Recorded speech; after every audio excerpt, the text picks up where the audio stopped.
आप सबका स्वागत है बैंक साथी यूट्यूब चैनल पर। आज जो हम कवर करने वाले डेली करंट अफेयर्स कवर करेंगे 15 मार्च का। और कुछ करंट अफेयर्स मेरी तरफ से रह गए हैं, वो भी आपको मैं जल्दी जल्दी प्रोवाइड कर दूंगा, ठीक है, अपकमिंग डेज में।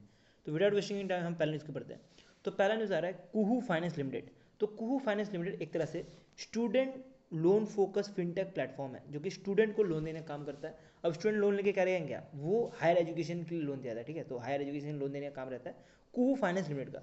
तो इनको जो है एक तरह से एनबीएफसी का लाइसेंस मिल गया है, मतलब नॉन बैंकिंग फाइनेंशियल कंपनी के तौर पे काम करने के लिए लाइसेंस मिल गया है। और ये लाइसेंस किसने दिया है, ये जो है लाइसेंस आरबीआई की तरफ से मिला है।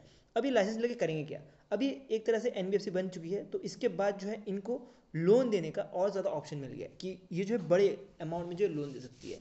तो अब जो है इनको 2 करोड़ तक जो है लोन देना अप्लाई लोन देने के लिए अलाउ कर दिया गया है। और ये जो है डायरेक्टली अपने फंड से ही दे सकती है, जो भी इनका फंड है वहाँ से जो है ये 2 करोड़ रुपये पैसा जो है दे सकती है एज अ लोन। और ये दिया जाएगा वो स्टूडेंट को जो हायर एजुकेशन के लिए जाना चाहता है, ठीक है। तो हायर एजुकेशन जो भी पढ़ना चाहते हैं उनको उनके लिए जो है ये लोन दिया जाएगा। अब जो कुहू है, कुहू फिनटेक फाइनेंस प्राइवेट लिमिटेड, इन्होंने ज्वाइन कर लिया है एफ वाई, ग्रो, जुपिटर और क्रेडगो। क्योंकि ये जितने भी आपको मैंने फिनटेक कंपनीज बताई है, ये सारे के सारे भी एनबीएफसी की तरह काम करते हैं। और ये जो है जो भी लोन देने का काम रहता है, ये एनबीएफसी की तरह काम करते हुए जो है देते हैं, ठीक है। तो अब जो है ये 4 ग्रुप के साथ जो है कुहू भी जुड़ चुकी है, ठीक है। तो ये भी पॉइंट आपको ध्यान देना है। नेक्स्ट करंट अफेयर से बढ़े तो ये आ रहा है यूनियन मिनिस्टर निर्मला सीतारमण जी, जो कि क्या है मिनिस्ट्री ऑफ फाइनेंस के साथ मिनिस्ट्री ऑफ कॉर्पोरेट अफेयर्स भी है। तो इन्होंने पार्टनर किया है ministry of state Pankaj Chaudhary के साथ। तो दोनों के दोनों मिलकर एक तरह से नया क्रेडिट असेसमेंट मॉडल लॉन्च किए हैं। अब ये लॉन्च किसके लिए किया गया, ये एमएसएमई के लिए लॉन्च किया गया है। और ये जो है क्रेडिट असेसमेंट दिया जाएगा। अब जैसे नाम से पता लग रहा है कि क्रेडिट को जो है असिस्ट किया जाएगा और उसको जो है डिजिटल फॉर्म में किया जाएगा, ठीक है। तो डिजिटल फॉर्म में किया जाएगा, इसका मतलब क्या है कि पेपर का जो है कम से कम यूज़ होने वाला है इस मॉडल में। अब इसके की फीचर्स के ऊपर पढ़े तो ये आपको मिलेगा कि इसमें जो भी आप एमएसएमई का क्रेडिट असिस्टमेंट है उसको जो भी वेरिफिकेशन है वो डिजिटल बेस्ड होगा, ठीक है। तो पहले जो था वो फिजिकल बेस्ड होता था, जो कि टाइम वेस्ट हो जाता था, उसी उसको हटाने के लिए जो है अब इसको डिजिटल बेस्ड कर दिया गया है। उसके बाद बोला गया कि कोई भी एमएसएमई पर्सन है, उन्होंने पहले लोन ले चुके हैं या तो नए जो पर्सन है उनको लोन लेना है, तो दोनों के लिए एप्लीकेबल है कि जो भी लोन अप्रेजल है वो ऑटोमेटिकली हो जाएगा, ठीक है। तो ये मॉडल के अंतर्गत ऑटोमेटिकली जो भी लोन अप्रेजल है वो हो जाएगा। नेक्स्ट जो है वो है डिजिटल फुटप्रिंट। देखो डिजिटल, जैसे अब मान लीजिए पैन कार्ड है, आधार कार्ड है, ये सारा क्या था कि पहले जो है फिजिकल फॉर्म में जो है जमा देना पड़ता था। उसके बाद जो है उनका क्रेडिट स्कोर चेक होता था, ठीक है। तो क्रेडिट स्कोर की बात करें तो क्रेडिट स्कोर कहाँ से चेक होता है, क्रेडिट स्कोर जो है सिविल जो है चेक करता है। इवन जो डिफरेंट डिफरेंट जो 4 कंपनीज है वो भी चेक करती है, बट मोस्टली जो है सिविल का जो है स्कोर चेक किया जाता है। अब क्रेडिट स्कोर के अंदर क्या कहा जाता है कि आपका 700 से 750 के आसपास अगर स्कोर है तो आपका स्कोर अच्छा है तो आपको आराम से लोन मिल जाएगा। इससे अगर कम है, 650 के आसपास है, तो उस केस में आपको लोन नहीं मिलता, ठीक है। तो लोन मिलना बहुत मुश्किल होता है, तो जब स्कोर अच्छा रहता है तभी जो है आपको लोन मिलता है। तो ये सब कुछ जो है पहले जो है फिजिकल फॉर्म में होता था। अब ये जो भी चीज़ें हैं जैसे पैन कार्ड हो गया या क्रेडिट ब्यूरो रिपोर्ट हो गया, जो मैं आपको बता रहा हूँ कि स्कोर चेक करना, तो ये सब कुछ जो है डिजिटल फॉर्म में हो जाएगा। इवन जो जीएसटी का डेटा है, आपने सही टाइम पे आपने नहीं, सॉरी, जो एमएसएमई है उन्होंने सही टाइम पे जीएसटी भरा है कि नहीं, तो ये सब कुछ जो है अब डिजिटल फॉर्म में होगा, जिसके से जो लोन प्रोसेस है वो भी फास्ट होगा और जो पेपर वर्क का काम है वो भी रिड्यूस होने वाला है, और जिसके साथ टर्न अराउंड टाइम है वो भी कम से कम होगा। अब किसी पर्सन को अगर पहले करना पड़ता था ये सारी चीज़ें, तो उनको बैंक जाना पड़ता था बार बार और पेपर वर्क से बहुत ज़्यादा होता था, जिसके से टर्न अराउंड टाइम जो है बहुत ज़्यादा बढ़ जाता था। और ये टर्न अराउंड टाइम कम करने के लिए ये क्रेडिट असेसमेंट मॉडल जो है रिलीज़ किया गया है बाई मिनिस्ट्री ऑफ फाइनेंस के द्वारा। नेक्स्ट जो है इसमें एक और पॉइंट याद देना है, याद रखना है कि इसमें जो क्रेडिट एलिजिबिलिटी असेसमेंट है वो इम्प्रूव होगा इसकी वजह से, ठीक है। तो जो भी असेसमेंट है वो इम्प्रूव हुआ, जिसके से जो लोन अप्रूवल है ये भी जल्दी से जल्दी मिल पाएगा एमएसएमई को। नेक्स्ट काइंड ऑफ बढ़े तो नेक्स्ट काइंड ऑफ आ रहा है Canara HSBC life insurance company ने पार्टनर किया है जीआईसी हाउसिंग फाइनेंस लिमिटेड के साथ। तो दोनों के दोनों मिलकर एक तरह से ग्रुप एसिड श्योर देने वाले हैं। अब एक ग्रुप एसिड श्योर जो है ये एक तरह से क्रेडिट लाइफ इंश्योरेंस प्लान है। अब एक क्रेडिट लाइफ इंश्योरेंस प्लान के बारे में पढ़े तभी आपको पूरा का पूरा चीज़ समझ आएगी। और इससे पहले हम ये समझते हैं कि ये दिया क्यों जाता है, ठीक है। तो ये दिया जा रहा है for financial security for home loan borrower, जो भी होम लोन बोरोवर है उनको एक तरह से फाइनेंशियल सिक्योरिटी देने के लिए जो है ये ग्रुप एसिड सिक्योर जो है लॉन्च किया गया है। अब आपको कुछ समझ नहीं आ रहा होगा यार क्या बता रहे हैं सर, तो इसको हम समझते हैं, ठीक है। तो पहले आप इस चीज़ को समझो क्या होता है क्रेडिट लाइन इंश्योरेंस प्लान। तो क्रेडिट लाइन इंश्योरेंस प्लान एक तरह का इंश्योरेंस है जिसमें जो भी बोरोवर है अगर वो किसी कारणवश मर जाता है, ठीक है, किसी कारणवश जो है एक्सपायर हो जाता है और जो लोन नहीं चुका हुआ था, तो उस केस में जो भी कंपनीज रहेगी, अब जैसे कि ये दोनों पार्टनर करके अगर कोई पर्सन ने ग्रुप एसिड अश्योर लेकर रखा हो मरने से पहले, तो उस केस में जो भी पैसा लोन का पैसा है जो चुका नहीं पाया इन केस ऑफ दैट, तो वो सारा का सारा पैसा उनकी फैमिली को ना चुका के, बल्कि जो कंपनी है जहाँ से इन्होंने परचेज किया, कौन सी कंपनी, एक है Canara HSBC life insurance company और दूसरा GIC हाउसिंग फाइनेंस कंपनी। तो ये जो है पूरा का पूरा लोन जो है वो पर्सन को प्रोवाइड करेगी और वो जो है पूरा का पूरा लोन जो है वो लेंडर को प्रोवाइड करेगी। ठीक है, तो इसको एक छोटा सा एग्जांपल से लेते हैं, आपको और समझ आएगा। अब मान लेते हैं मोनू है, ठीक है, मोनू ने जो है लोन लिया है SBI से और मोनू जो है किसी कारणवश डेथ हो गया, ठीक है, मर गया। तो उस केस में जो है अब SBI को मोनू की जो है फैमिली जो है पैसा नहीं देगी, बल्कि जो HSBC लाइफ इंश्योरेंस कंपनी और जो कैनरा लाइफ इंश्योरेंस कंपनी और जो GIC हाउसिंग फाइनेंस कंपनी, ये दोनों की जो प्रोडक्ट है ग्रुप एसिड अश्योर, ये जो है देने का काम करेगी SBI को पैसा। ठीक है, तो ये चीज़ इधर लिखी हुई है कि जो है फैमिली को जो है बर्डन फेस नहीं करना पड़ेगा इसकी वजह से, और जो भी इंश्योरेंस का पे आउट है वो डायरेक्टली जो लेंडर है, जैसे मतलब कि जो बैंक है उसको दिया जाएगा, और ये जो है रिमेनिंग जो अमाउंट लोन का रह जाएगा वो सेटल किया जाएगा। ठीक है, तो इसकी वजह से जो फैमिली में जो बर्डन है वो नहीं हो पाएगा, और ये एक अच्छा इनिशिएटिव है by Canara HSBC life insurance company और GIC लाइफ इंश्योरेंस कंपनी। अब कैनरा HSBC की बात करें तो इसमें दो कंपनी आपको नाम दिख रही होगी, एक है कैनरा और एक HSBC। ठीक है, और इसके बाद एक तीसरी कंपनी भी है, उसके बारे में हम आगे स्लाइड में बात करेंगे। अब हम GIC के बारे में बात करते हैं और ये करके जो है क्या फ़ायदा होने वाला है हम उसके बारे में बात करते हैं। तो ये जो है कोलैबोरेशन ये कंबाइन करेगा GIC हाउसिंग फाइनेंस को, और GIC हाउसिंग फाइनेंस की बात करें तो एक तरह सब्सिडी है general insurance corporation of India का। ठीक है, तो ये जो है एक तरह से लैंडिंग एक्सपर्टीज देने का काम करेगी Canara HS life insurance company को, जिसकी वजह से जो भी इनका जो एक्सपीरियंस है कि किस पर्सन को लोन देना चाहिए, किस पर्सन को लोन नहीं सॉरी ये प्लान देना चाहिए, जो प्लान है किस पर्सन को देना चाहिए, किस पर्सन को नहीं देना चाहिए, ये सब देखने का काम होगा GIC हाउसिंग फाइनेंस का, और लोन देने का काम होगा कैनरा HSBC लाइफ इंश्योरेंस का। ठीक है, तो ये चीज़ आप यहाँ से आप ये देख सकते हो। अब हमने कैनरा की बात की, तो कैनरा HSBC की बात करें तो इसमें कैनरा का जो स्टैक है वो 51% मिलेगा। कैनरा HSBC लाइफ इंश्योरेंस में कैनरा का स्टैक जो है 51% मिलेगा। फिर HSBC इंश्योरेंस होल्डिंग का जो है 26 मिलेगा। उसके बाद आपको PNB का याद रखना है, PNB का जो है इसमें आपको 23% का स्टैक मिलने वाला है। ठीक है, तो ये एग्जाम में कभी कभी आपको डायरेक्टली सीधा आपको ये क्वेश्चन पूछ दिया जाएगा कि PNB का कितना स्टैक है कैनरा HSBC लाइफ इंश्योरेंस में, तो आपको पता होना चाहिए कि 23% जो है स्टैक रहने वाला है। नेक्स्ट क्वेश्चन से बढ़े तो नेक्स्ट क्वेश्चन आ रहा है एरो क्लब ऑफ इंडिया, जो कि दिल्ली बेस्ड है।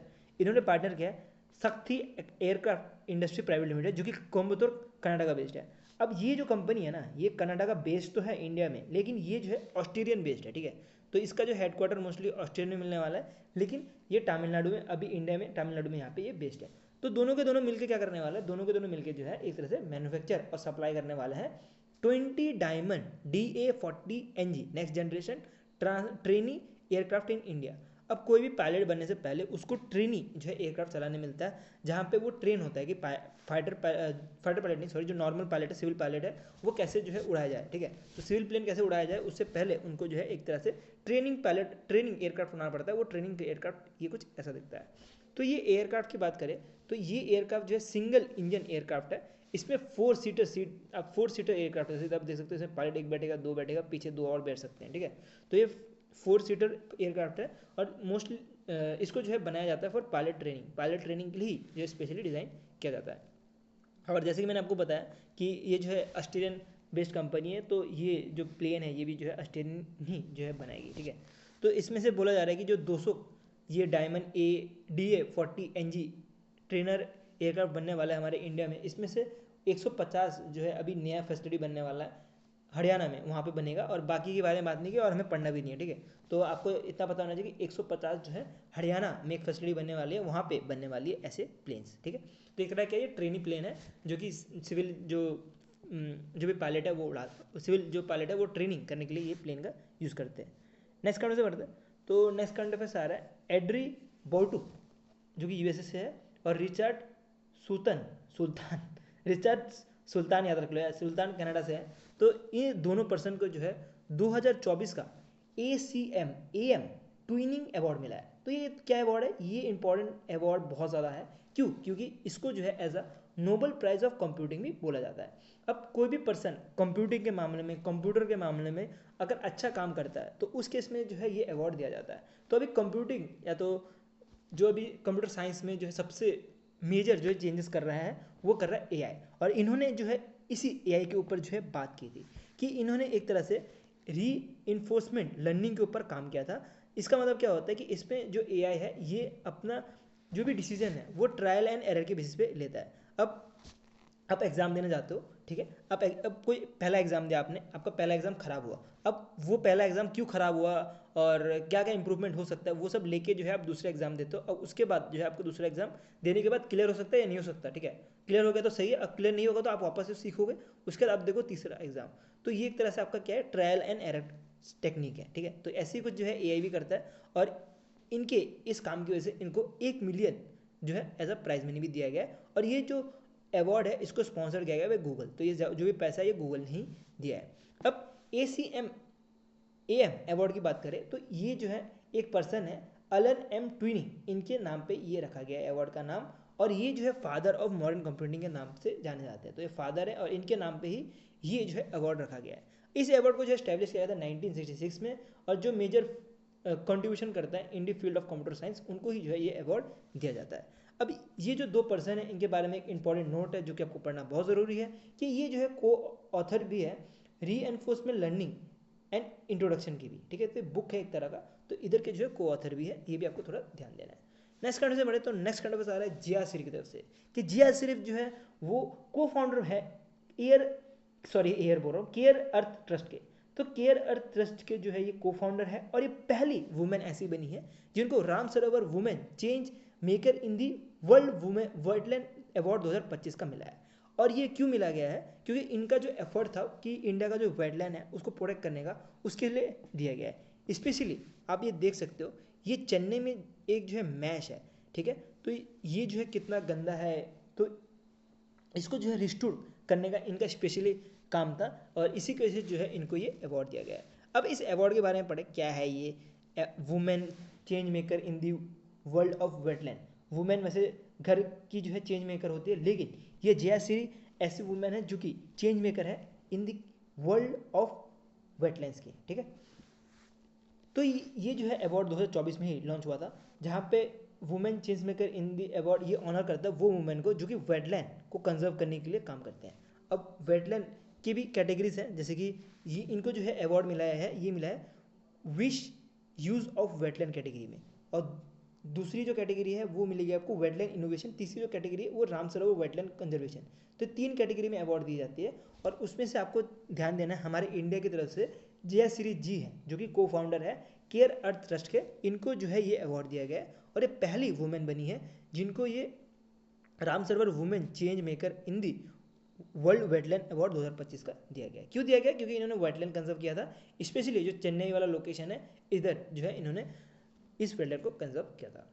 नेक्स्ट कंट्री से बढ़ते हैं, तो नेक्स्ट कंट्री से आ रहा है मुथुन माइक्रो फाइनेंस। तो मुथुन माइक्रो फाइनेंस को 2 तरह से गोल्ड अवार्ड दिया गया है। 2 गोल्ड अवार्ड कहाँ पे मिला है, ये शोक अवार्ड 2025 का हो रहा था वहाँ पे दिया गया है। और ये दिया क्यों गया कि इनका जो है बहुत अच्छा काम था in terms of digital finance inclusion and insurance solution के लिए। तो ये 2 चीज़ों के लिए जो है इनको अवार्ड दिया गया। कौन कौन से 2 अवार्ड दिए गए गोल्ड अवार्ड, उसको कवर करते हैं। पहला अवार्ड है वो है कॉर्पोरेट एक्सीलेंस अवार्ड, जो कि best customer application on digital finance inclusive के लिए दिया जाता है। और इसके अंतर्गत बोला जा रहा है कि जो मुथुन महिला मित्रा ऐप है इसमें आप देख सकते हो कुछ अच्छा खासा डाउनलोड है और ये जो है हेल्प करता है फाइनेंशियल सर्विस देने का जो रूरल एरिया में जो वुमेन्स रहती है उनको। तो इसी की वजह से जो है इनको कॉर्पोरेट एक्सीलेंस अवार्ड मिला है, ये मिथुन महिला मित्रा अवार्ड ऐप की वजह से। दूसरा जो है अवार्ड है banking financial service and insurance award, और ये दिया गया है गृह रक्षा इंश्योरेंस स्कीम की वजह से। तो इन्होंने एक तरह से स्कीम लॉन्च की थी, तो इन्होंने अच्छा खासा काम किया था। इन्होंने नहीं, सॉरी, एक तरह से गवर्नमेंट की स्कीम है लेकिन इन्होंने अच्छा काम किया था जिसकी वजह से जो है इनको ये अवार्ड दिया गया है, ठीक है। तो शोक अवार्ड की बात करें, शोक अवार्ड के बारे में बात करें तो इसको स्टैब्लिश किया था 2003 में, और ये इंडिया का टॉप इंडिपेंडेंट जो सिविल ऑनर है उनको जो है ये अवार्ड दिया जाता है कि इन्होंने जो है नेशनल प्रोग्रेस के लिए कितना अच्छा काम किया है, ठीक है। तो ये आपको नाम याद रखना है, मिथुन फाइनेंस ने अच्छा काम किया है और इनको 2 तरह के अवार्ड मिले हैं, एक है कॉर्पोरेट एक्सीलेंस अवार्ड और दूसरा है BFSI मतलब banking finance service insurance award. और ये अवार्ड किसके लिए दिया गया है कि इन्होंने जो है नेशनल के लिए बहुत अच्छा काम किया, हमारे इंडिया के लिए बहुत अच्छा काम किया, जिसकी वजह से इनको जो है ये अवार्ड दिया गया है। नेक्स्ट एक अपॉइंटमेंट है जो कि इंडियन बैंक एसोसिएशन ने अपॉइंट किया है अतुल कुमार गोयल को।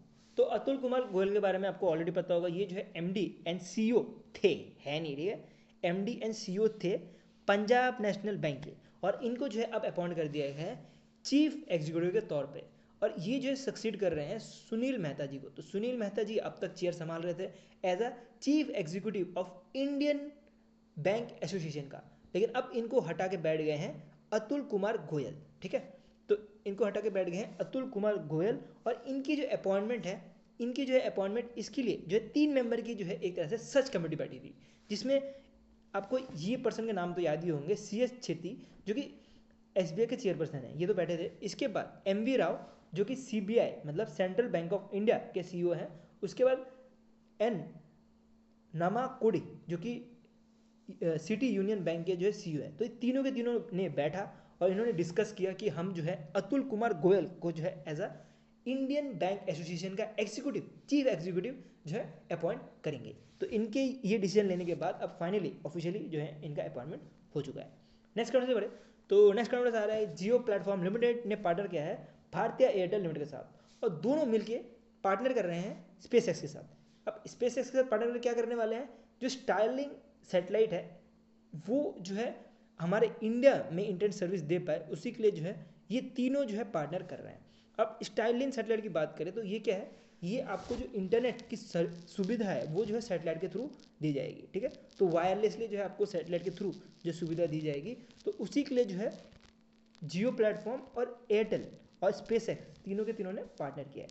अब स्पेस एक्स का पार्टनरशिप तो चाहिए होगा, स्पेस एक्स का पार्टनरशिप क्यों चाहिए होगा कि स्पेस एक्स ये जो स्टारलिंक सैटेलाइट भेजता है, ठीक है, और बाकी जो डिस्ट्रीब्यूशन करना हो कि किसको किस किस को जो है ये चीज़ें मिलनी चाहिए। मान लीजिए कि स्पेस एक्स ने लॉन्च कर दिया स्टारलिंक सैटेलाइट, तो उसके बाद जो है जो भी जियो का यूज़ कर रहा हो सिम, या तो जो एयरटेल का सिम यूज़ कर रहा हो, तो उनके ऊपर क्या पता रिस्ट्रिक्शन डाल सकते हैं कि ये जो है ये सैटेलाइट का जो है लाभ ले सकते हैं, ठीक है। तो अभी इंटरनेट सब जगह पहुँच गया, लेकिन कुछ जगह ऐसी है जहाँ पे वायरिंग नहीं हो सकती, ठीक है, जैसे गांव के इलाका हो गया, रिमोट के इलाके हो गए, या पहाड़ के इलाके हो गए जहाँ पे पॉसिबल नहीं है कि वहाँ पे टावर बैठ सके, तो वहाँ पे जो है ये सैटेलाइट बहुत हेल्प कर सकता है। इवन जो मिलिट्री जैसे लोकेशन है, जैसे सियाचिन ग्लेशियर हो गया, वहाँ पे सही से नेटवर्क नहीं आता, तो वो सब जगह पे ये इंटरनेट सर्विस जो है सैटेलाइट इंटरनेट सर्विस जो है बहुत हेल्पफुल रहेगा। जहाँ पे टावर नहीं बैठ सकता वहाँ पे भी सैटेलाइट के थ्रू जो है इंटरनेट एक्सेस हो पाए, ठीक है।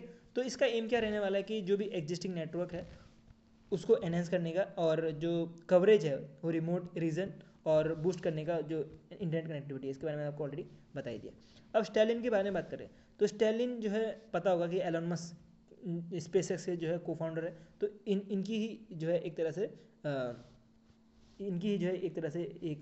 मान सकते हैं कि दिमाग है कि हम जो है सैटेलाइट के थ्रू जो है इंटरनेट सर्विस देंगे, ठीक है। तो एलन मस्क का पता ही होगा कि कितने खतरनाक पर्सन है जिन्होंने इतने बड़े बड़े काम किए, तो उनमें से ही जो है स्टारलिंक भी एक काम है, ठीक है। तो इसके अंतर्गत बोला जाता है कि ये जो है जो भी ये सैटेलाइट है ये लो अर्थ ऑर्बिट में उड़ेगा, और ये कुछ 4 मिलियन सब्सक्राइबर जो है वो कवर किया था सितंबर 2024 तक, और अब जो है और ज़्यादा जो है इसका एक्सटेंशन करने के लिए हमारे इंडिया में अब आ चुका है स्टारलिंक सैटेलाइट, ठीक है।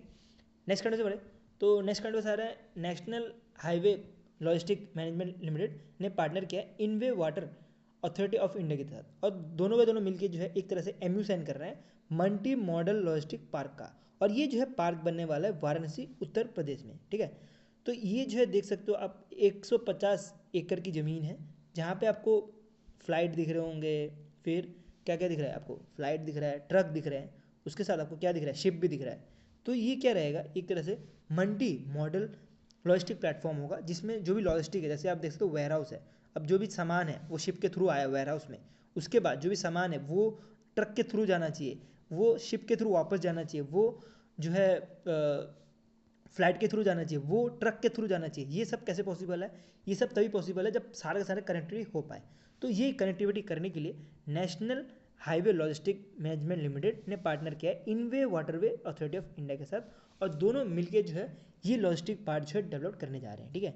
तो ये लॉजिस्टिक पार्ट डेवलप किया जाएगा, जिसके अंतर्गत जो भी चीज़ें हैं, जैसे रोडवे हो गया, एयरवे हो गया, वाटरवे हो गया, या रेलवे हो गया, जो भी ट्रांसपोर्टेशन है वो सारा का सारा कनेक्टिविटी हो पाए, उसी वजह से ये जो है बनाया जाता है, ठीक है। तो ये मल्टी मॉडल लॉजिस्टिक पार्क उसी वजह से बनाया जाता है, और इसमें आपको जो भी कनेक्टिविटी है वो आराम से मिल जाती है। तो इसके बारे में बात करें तो मैंने आपको ऑलरेडी बताया कि ये 150 एकड़ की साइड होने वाली है और ये NH7 नेशनल हाईवे 7 के पास है। और ये जो नेशनल हाईवे 7 उसके बाद नेशनल हाईवे 2 जंक्शन जो है उसके भी आसपास ही है। और ये जो है कनेक्ट करता है ईस्टर्न डेडिकेटेड कॉरिडोर को, जो कि 5.1 किलोमीटर जो लेन लाइन है उसके साथ कनेक्ट होता है। ठीक है, तो ये इतने इंपॉर्टेंट होते नहीं, आप इसको छोड़ सकते हो। बस आपको ये याद रखना कि वाराणसी एयरपोर्ट के सामने है। ठीक है, तो वाराणसी में बन रहा है तो वाराणसी एयरपोर्ट के सामने ये चीज़ इंपॉर्टेंट है, इसे आपको ध्यान देनी है। नेक्स्ट करंट अफेयर्स तो नेक्स्ट करंट अफेयर्स अभी IQ एयर जो कि Switzerland based air quality technology company है, इन्होंने 7th edition of world air quality report जो है 2024 का निकाला है। और इस रिपोर्ट में बताया गया है कि जो चार्ड है ये जो है मोस्ट पॉपुलेट कंट्री है। और इंडिया की बात करें तो इंडिया को जो है 5th नंबर पर रखा गया है आफ्टर बांग्लादेश, पाकिस्तान और कोंगो के बाद। ठीक है, तो इंडिया को जो है 5th नंबर पर रखा गया है।